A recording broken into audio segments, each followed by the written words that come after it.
और अब खबरें विस्तार से। राजधानी दिल्ली में पीएम आवास पर सीबीआई निदेशक के नाम तय करने को लेकर उच्च स्तरीय बैठक हुई। इस बैठक में सीजेआई अधीर रंजन चौधरी शामिल हुए। आपको बता दें कि सीबीआई के डायरेक्टर का पद काफी लंबे से खाली पड़ा हुआ है। सूत्रों के हवाले से खबर है कि इस पद के लिए 6 नामों पर बैठक के दौरान चर्चा हुई है, जिसमें BSF DG Rakesh Asthana, NIA DG Yogesh Chandra Modi, CISF के Subodh Chandra Jaiswal, Kerala DGP Loknath Bohra, ITBP DG SS Deswal, UP DGP HC Awasthi के नाम पर विस्तार से चर्चा हुई है।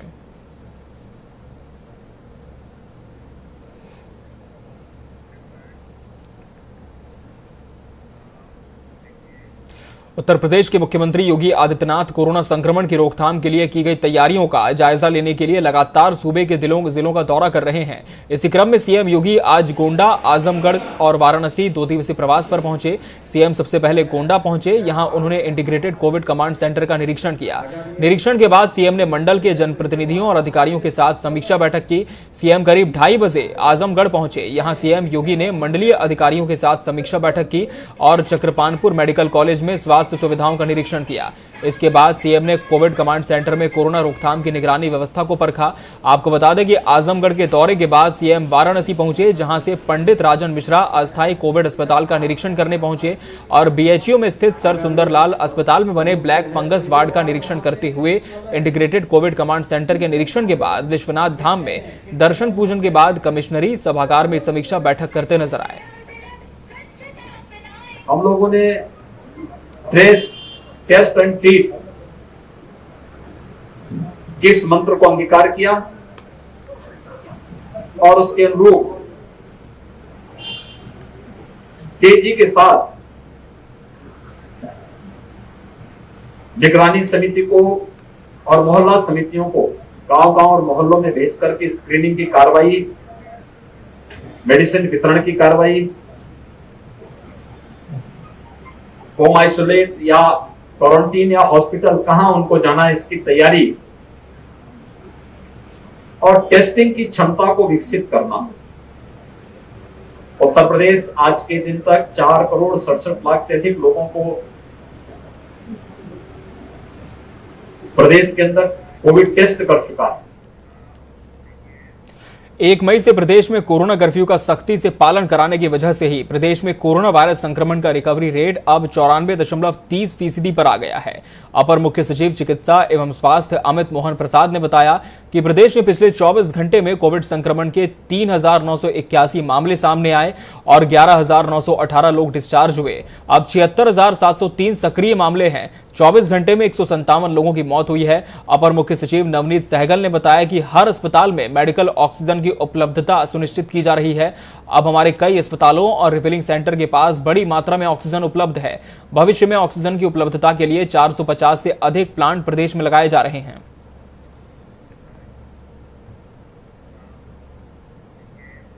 समाजवादी पार्टी से सांसद आजम खान का मेदांता लखनऊ अस्पताल ने हेल्थ बुलेटिन जारी किया है। 9 मई को कोरोना संक्रमण के कारण मेदांता में वो भर्ती हुए थे। आजम खान का स्कैन हुआ, जिसमें उनके फेफड़ों में फाइब्रोसिस और कैविटी पाई गई है। आजम खान को 5 लीटर ऑक्सीजन रिक्वायरमेंट के साथ वार्ड में रखा गया। उनकी तबीयत अभी क्रिटिकल है, लेकिन नियंत्रण में है और आजम खान के बेटे अब्दुल्ला आजम की स्थिति संतोषजनक बनी हुई है।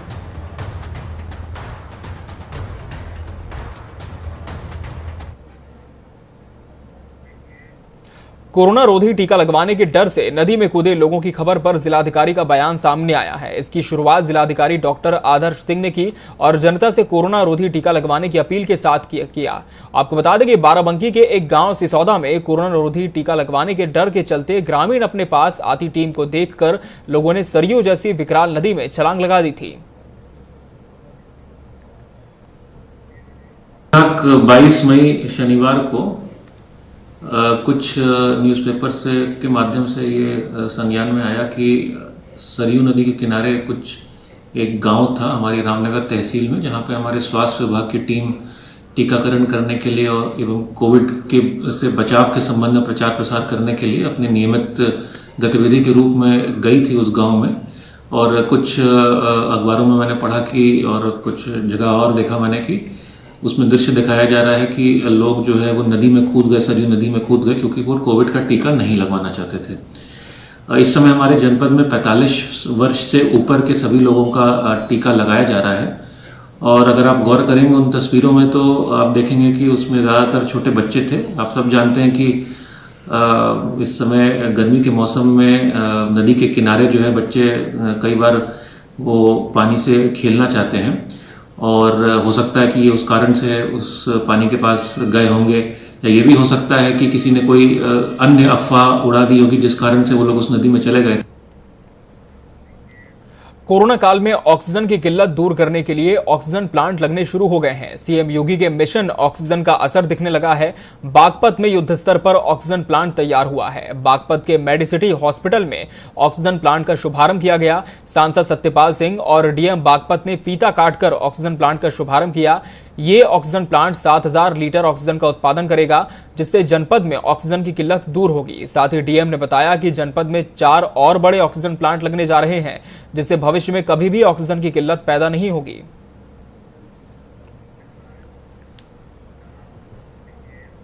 वहीं यूपी में ऑक्सीजन की ब्लैक मार्केटिंग का मामला तमाम सख्तियों के बावजूद थमने का नाम नहीं ले रहा है। इसका प्रमाण इस बात से मिलता है कि बीजेपी विधायक नंदकिशोर गुर्जर ने अपनी ही सरकार के खिलाफ मोर्चा खोलते हुए इलाहाबाद हाईकोर्ट में याचिका दाखिल की है, जिस पर हाईकोर्ट ने जांच के आदेश दे दिए हैं। पूरे मामले में आईएएस अधिकारी से जांच कराने के आदेश हैं और डीएम गाजियाबाद का व्यक्तिगत शपथ पत्र भी मांगा गया है।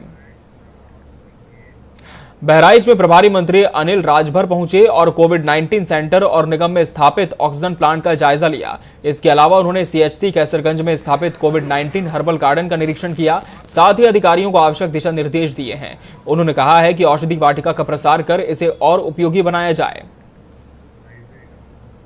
कोरोना कर्फ्यू का सुखद परिणाम हम लोगों के सामने देखने को मिला है और आज हम कह सकते हैं और ये उम्मीद कर सकते हैं कि आने वाले एक सप्ताह के अंदर उत्तर प्रदेश के अंदर कोरोना मरीजों की संख्या ना के बराबर होनी चाहिए। काफ़ी तेज़ी से सुधार हो रहा है। जो ब्लैक फंगस की जो समस्या है उसके लिए भी एक क्राइसिस कमेटी का गठन प्रदेश स्तर पर किया गया और उस कमेटी ने जो अध्ययन किया उसके अनुसार भी एक ब्लैक फंगस का भी प्रोटोकॉल जारी सरकार ने किया है। जो थर्ड वेव की चर्चा आज देश में हो रही है उसको लेकर भी पूरी संवेदनशीलता के साथ योगी जी की सरकार ने पूरी तैयारी किया है। प्रदेश में जहां कोरोना की दूसरी लहर के बाद और ब्लैक फंगस का कहर चल रहा है, वहीं अब गाजियाबाद के एक प्राइवेट अस्पताल से पीले फंगस के मरीज के मिलने के बाद हड़कंप मच गया है। हालांकि ये मामला सरकारी आंकड़ों में शामिल नहीं किया गया है। मुख्य चिकित्सा अधिकारी ने इसकी कोई पुष्टि नहीं की है, मगर जिस अस्पताल के अंदर इसका इलाज जारी है वहां के प्रबंधक डॉक्टर बीपी त्यागी ने पीले फंगस की पुष्टि की है। एक पेशेंट मेरे पास कल संजय नगर गाजियाबाद से आया। उसने आके जो शिकायत की है उसने एक्सट्रीम वीकनेस बताई है, जो कि वाइट फंगस में और ब्लैक फंगस में नहीं मिलता है। उसके साथ साथ वो सारे सिम्टम बताए हैं जो वाइट फंगस और ब्लैक फंगस में थे। और वो सीटी स्कैन जो मेरे पास लेकर आए थे, सीटी स्कैन बिल्कुल नॉर्मल था। उनको मैंने बोला कि जब आपको बहुत वीकनेस है तो मैं आपका एंडोस्कोपी टेस्ट करता हूँ। एंडोस्कोपी टेस्ट करने से मुझे पता लगा कि उसमें येलो फंगस भी है, उसमें वाइट फंगस भी है, उसमें ब्लैक फंगस भी है। उसको इमीडिएटली ऑपरेट किया गया और जो येलो फंगस है ये ह्यूमन स्पीसीज में फर्स्ट टाइम मैंने डिटेक्ट किया है। अभी तक इसका कहीं लिटरेचर में कोई नामो निशान नहीं है और इसके लिए भी सिर्फ एक ही दवाई है जिसको हम एम्फोटेरेसिन बी बोलते हैं। यूपी के बरेली जिले में भी अब ब्लैक फंगस के मामले तेजी से बढ़ते जा रहे हैं, जिससे लोगों में खौफ भी बढ़ता जा रहा है। जिले में अब तक ब्लैक फंगस के 14 मरीज मिल चुके हैं। सभी मरीजों का इलाज जारी है। जिला सर्विलांस अधिकारी एसीएमओ डॉक्टर रंजन गौतम ने बताया कि अभी तक जिले में जो 14 मामले ब्लैक फंगस के सामने आए हैं उनमें 7 बरेली के हैं, जबकि बाकी मामले बरेली के आस पड़ोस के जिले शाहजहांपुर, बदायूं, पीलीभीत और कासगंज के हैं। उन्होंने आगे बताया कि बरेली में सीएम योगी ने ब्लैक फंगस की दवा उपलब्ध करवा दी है। सभी मरीजों का इलाज निःशुल्क करवाया जा रहा है।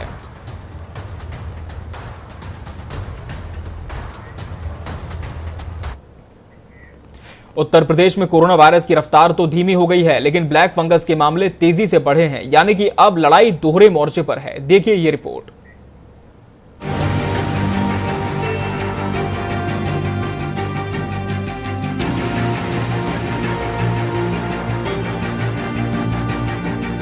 उत्तर प्रदेश में कोरोना वायरस की दूसरी लहर ने खूब तबाही मचाई। क्या शासन, क्या प्रशासन, क्या मंत्री, क्या मुख्यमंत्री, कोई भी इसकी चपेट में आने से बच नहीं पाया। हालांकि उत्तर प्रदेश के मुख्यमंत्री योगी आदित्यनाथ की सक्रियता और कोरोना से निपटने के लिए की गई तैयारियों से अब स्थिति नियंत्रित नजर आती है। यूपी में कोरोना वायरस तो नियंत्रित हो गया, लेकिन आदमजात की जान का नया दुश्मन म्यूकोरमाइकोसिस यानी कि ब्लैक फंगस ने यूपी में अपने पांव तेजी से पसारने शुरू कर दिए हैं, जिसको देखते हुए सीएम योगी आदित्यनाथ के आदेश के बाद ब्लैक फंगस को महामारी घोषित कर दिया गया है। कई जगहों पर तो ब्लैक फंगस की तैयारियों के लिए अलग से वार्ड तक बनाए गए हैं। यूपी में ब्लैक फंगस के मामले तेजी से बढ़ रहे हैं। ये पूरे देश में केंद्रीय गाइडलाइन के मानक के अनुसार ब्लैक फंगस के केसेस काफी बड़ी संख्या में अब धीरे धीरे बढ़ रही है, तो उत्तर प्रदेश में भी बढ़ी है और इसको लेके इसको जो हमारा एपिडेमिक एक्ट होता है उसके अंदर इसको एक गंभीर बीमारी के रूप में इसको घोषित किया जाता है। यहाँ ब्लैक फंगस के लगभग 550 मामले सामने आ चुके हैं, जबकि 40 से ज्यादा मरीजों ने अपनी जान गंवाई है। सबसे ज्यादा मामले राजधानी लखनऊ में। यहाँ के केजीएमयू अस्पताल में 100 से ज्यादा मरीजों का इलाज चल रहा है। लखनऊ के बाद सबसे ज्यादा मरीज मेरठ में है, तो वहीं सीएम का गृह जनपद भी इससे अछूता नहीं है। गोरखपुर में अभी तक 15 से ज्यादा मामले सामने आ चुके हैं। उत्तर प्रदेश के कई जिले ब्लैक फंगस की चपेट में आने शुरू हो चुके हैं। वाराणसी, महाराजगंज, कानपुर, बरेली समेत कई जिलों से ब्लैक फंगस के मामले सामने आ रहे हैं। मेरठ के अंदर ब्लैक फंगस के कुल 86 पेशेंट्स आए हैं और 6 लोग उसमें से एक्सपायर हो चुके हैं। मेडिकल कॉलेज के अंदर एक अलग वार्ड बना दिया गया है जहाँ पे इन मरीजों को रखा जा रहा है और इनका इलाज हो रहा है। लोगों को बस ध्यान रखना है, मास्क जो लगाएं वो रोज बदलें। उसके अंदर जो धो के मास्क लगाते हैं उसको धूप में सुखाएं, गीला मास्क ना लगाएं, उससे भी संभाव। और लोग अपनी डायबिटीज़ कंट्रोल रखें और स्टेरॉइड्स बिना पूछे ना लें। कैसे लेना है स्टेरॉइड को डॉक्टर से ही पूछ के लें, अपने आप स्टेरॉइड शुरू ना करें। सबसे ज्यादा खतरे की बात तो ये कि कोरोना से ठीक होने वाले मरीजों में ब्लैक फंगस तेजी से बढ़ रहा है। इसी क्रम में मुख्यमंत्री योगी आदित्यनाथ के निर्देश के बाद विशेषज्ञों के परामर्श के अनुरूप सभी मरीजों के समुचित चिकित्सकीय उपचार की व्यवस्था की जा रही है। लेकिन ब्लैक फंगस के तेजी से सामने आ रहे मामलों ने सरकार की चिंता बढ़ा दी है। अगर समय रहते इसे काबू नहीं किया गया तो कोरोना वायरस से भी ज्यादा खतरनाक ब्लैक फंगस साबित हो सकता है।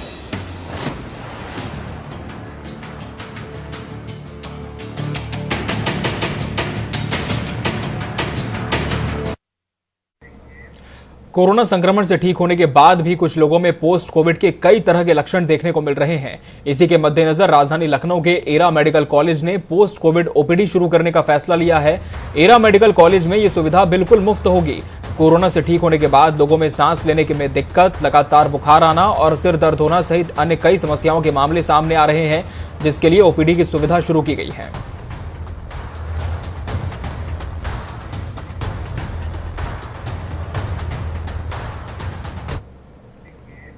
उत्तर प्रदेश की राजधानी लखनऊ में सरकारी लैबों की डेटा फीडिंग को लेकर बड़ी लापरवाही सामने आई है। दरअसल लैबों में लापरवाही से हुई डेटा फीडिंग के कारण 8,876 कोरोना मरीजों की कॉन्टैक्ट ट्रेसिंग नहीं हो रही है।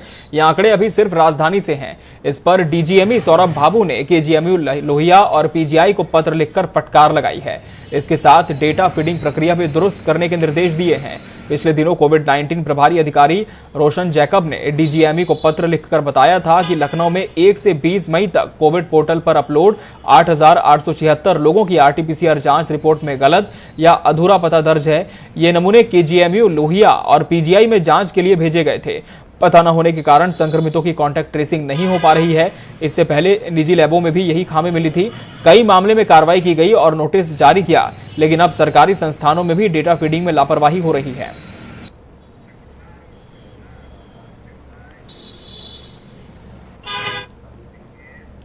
सरकार में बड़े फेरबदल की संभावना तेज हो गई है। सूत्रों के हवाले से खबर है कि प्रधानमंत्री के करीबी रहे एके शर्मा को जल्द ही डिप्टी सीएम की जिम्मेदारी मिल सकती है। साथ ही मंत्रिमंडल में 7 मंत्री हटाए जाने के साथ ही 5 नए चेहरों को जगह मिल सकती है। दूसरी तरफ इस बात के संकेत को मजबूती इस बात से भी मिली है क्योंकि मंगलवार को मौजूदा डिप्टी सीएम को आला कमान ने दिल्ली तलब किया है।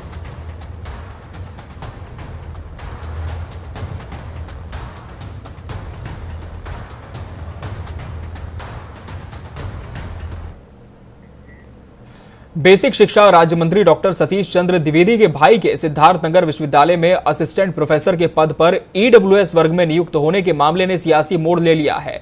इस संबंध में राज्यपाल ने सिद्धार्थ विश्वविद्यालय से जवाब तलब किया।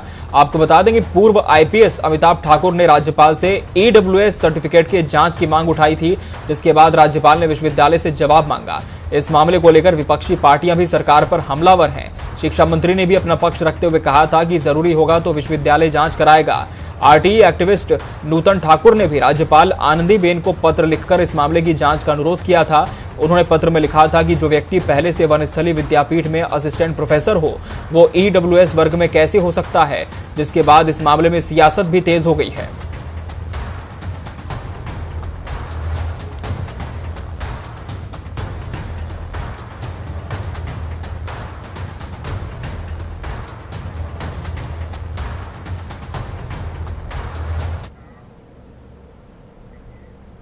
घनघटा थाना अध्यक्ष की कार्यप्रणाली पर सवाल उठाते मंडल अध्यक्ष पीएन सिंह ने 40 बीजेपी कार्यकर्ताओं के साथ सामूहिक रूप से त्यागपत्र दिया था। फिलहाल बीजेपी मंडल अध्यक्ष पीएन सिंह का त्यागपत्र जिला अध्यक्ष ने स्वीकार कर लिया है। बीजेपी जिला अध्यक्ष बद्री प्रसाद यादव ने त्यागपत्र स्वीकार करते हुए नए मंडल अध्यक्ष को नियुक्त भी कर दिया है। बीजेपी जिला अध्यक्ष बद्री प्रसाद यादव ने नरेंद्र पांडे को हैसर मंडल की कमान सौंप दी है। नवनियुक्त मंडल अध्यक्ष नरेंद्र पांडे को जल्द ही मजबूत और प्रभावशाली कमेटी गठित करने के निर्देश दिए गए हैं।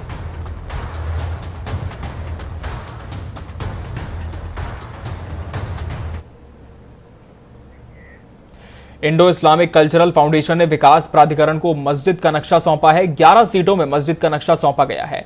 ट्रस्टी कैप्टन अफजाल अहमद ने विकास प्राधिकरण के उपाध्यक्ष विशाल सिंह को मस्जिद का नक्शा सौंपा है। इस दौरान प्रोसेसिंग फीस के रूप में 79,000 रुपए जमा कराए। आपको बता दें कि सोहावल तहसील के धन्नीपुर गांव में 5 एकड़ में मस्जिद बनेगी। मस्जिद परिसर में ही हॉस्पिटल और कम्युनिटी किचन बनेंगे। सुप्रीम कोर्ट के आदेश पर धन्नीपुर गांव में 5 एकड़ जमीन मस्जिद के मार्फत दी गई है।